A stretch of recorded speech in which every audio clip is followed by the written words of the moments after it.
Hi, நான் உங்களில் ஒருத்தி பேசுகிறேங்க. என்னடாவ ஹாய் ஃப்ரெண்ட்ஸ்லேருந்து உங்களில் ஒருத்தி பேசுகிறேன்னு சொல்கிறேன்னு பார்க்குறீங்களா? இனிமேல் வரப்போகிற வீடியோவிலலாம் நான் உங்களுக்காக தாங்க சமைக்கிறேன். அதனால் உங்களில் ஒருத்தியாக தான் நான் இனிமேல் சமைக்க போகிறேன். வாங்க எப்படி சமைக்கலாங்கள பார்க்கலாம். என்னம்மா டைட்லேயே வந்து ரொம்ப வித்தியாசமாக இருக்கேன்னு யோசிக்கிறீங்களா? ஆமாங்க, இன்றைக்கி பச்சை கலர் அரைச்சி போட்ட சிக்கன் தான் பண்ண போகிறேன். அது என்ன பச்சை கலர் அரைச்சி போட்ட சிக்கன்?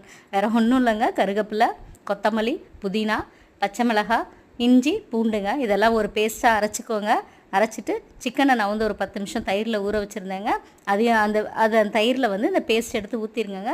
அதுக்கப்புறம் கொத்தமல்லி தூள், மஞ்சத்தூள், கொஞ்சம் கரம் மசாலா, சோம்பு தூளுங்க, அப்புறம் வெங்காயம், தக்காளிங்க எல்லாம் போட்டு ஒன்றா இந்த மாதிரி கிளறி வச்சுக்கோங்க, பசைஞ்சு வச்சுக்கோங்க. அதுக்கப்புறம் கடாய் வச்சு எண்ணெய் ஊற்றிக்கோங்க. நான் நல்லெண்ணெய் ஊற்றிருக்கேங்க. அதுக்கப்புறம் கொஞ்சோண்டு கருவேப்பிலை போட்டு தாளிச்சிட்டு இந்த சிக்கனை பெசரி வச்ச சிக்கன் எடுத்து அதில் போட்டுருங்க. சிக்கனுக்கு நீங்கள் தண்ணியெல்லாம் விட வேணாம், அதுவே அவனே தண்ணி விடுவான். தண்ணி விட்டு அந்த தண்ணியிலே அவன் வெந்துருவாங்க.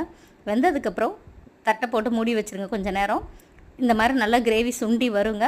வந்ததுக்கப்புறம் கடைசியாக வந்து கொஞ்சம் பெப்பர் தூள் போடுங்கங்க. பாருங்கள் அவன் எப்படி கொதிக்கிறான்னு. இந்த ஸ்டேஜில் நீங்கள் பெப்பர் தூள் ஆட் பண்ணிக்கலாங்க. ஆட் பண்ணிட்டு இப்போ ஒரு டிப்ஸ் சொல்ல போகிறேங்க. கொஞ்சமாக சர்க்கரை போட்டுக்கோங்க இதில். அது டேஸ்ட் அப்படி சூப்பராக கொடுக்குங்க. நல்லா சுட சுட பச்சை கலர் அரைச்சி போட்ட சிக்கன் ரெடி ஆயிடுச்சுங்க.